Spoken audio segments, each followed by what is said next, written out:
ಇವತ್ತು ನಾನು ನಿಮಗೆ ಮನೆಯಲ್ಲೇ ಕ್ವಿಕ್ ಸ್ಯಾಂಡ್ ಮಾಡೋದು ಹೇಳ್ಕೊಡ್ತಾ ಇದ್ದೀನಿ. ನೀವು ಶಾಕ್ ಆಗಿಬಿಡ್ತೀರಾ. ಆಮೇಲೆ ನಿಮ್ಮ ಮಗಳ ಮೊಬೈಲ್ನ ಬಿಡಿಸ್ಬೋದು, ಅಷ್ಟು ಚೆನ್ನಾಗಾಗುತ್ತೆ. ನಮ್ಮ ಮನೇಲೂ ಇದು ಟ್ರೈ ಮಾಡಿದೆ, ಎಷ್ಟು ಚೆನ್ನಾಗಾಗಿದೆ ನೋಡಿ. ಎಷ್ಟು ಚೆನ್ನಾಗಾಗಿದೆ ಅಂದರೆ ನನಗೆ ನಂಬಕ್ಕೆ ಆಗಲಿಲ್ಲ. ಹೌದು ಕೂಡ, ನಮ್ಮ ಮಗಳು ಮೊಬೈಲ್ ನೋಡಿದ್ರೆ ಬಿಟ್ಬಿಟ್ಟಿದ್ದಾಳೆ, ಅಷ್ಟು ಚೆನ್ನಾಗಿ ಇದನ್ನು ಆಡ್ತಿದ್ದಾಳವಳು.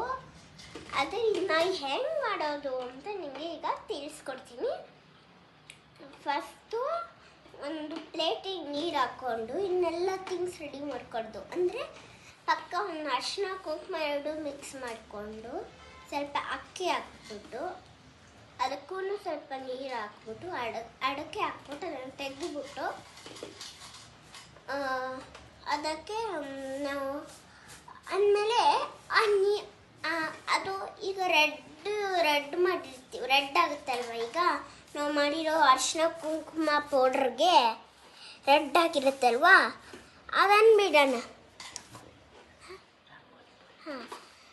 ಈಗ ಆ ರೆಡ್ ಕಲರ್ನ ನಾವು ಮಾಡಿದ್ದೀವಲ್ವ, ಅದನ್ನು ಆ ಕಡೆ ಇಡೋಣ.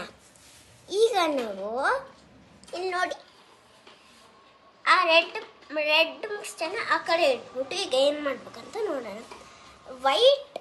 ವೈಟ್ ರಂಗೋಲಿ ಇರುತ್ತಲ್ವ, ಅದನ್ನು ನಾವು ಮಾಡಿರೋ ಪ್ಲೇಟಲ್ಲಿ ಬರೀ ನೀರು ಹಾಕಿರ್ತೀವಲ್ವ, ಅಲ್ಲಿಗೆ ಹಾಕಬೇಕು.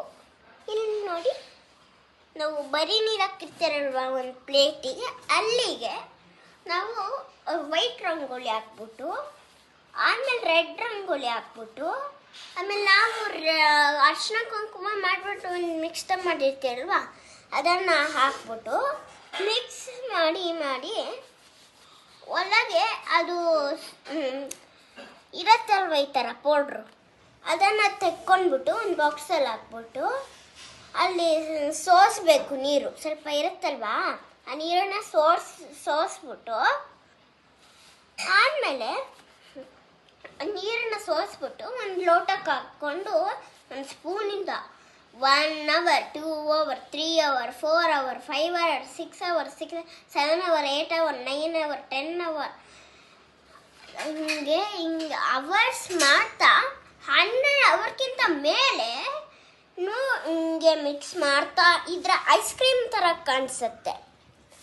ಆದರೆ ನಿಮ್ಮ ಮನೇಲಿ ಬಂದಿರೋದು ಕ್ವಿಕ್ ಸ್ಯಾಂಡೇ ಅದು ನೋಡೋಕ್ಕೆ ಐಸ್ ಕ್ರೀಮ್ ಥರ ಅನಿಸುತ್ತೆ.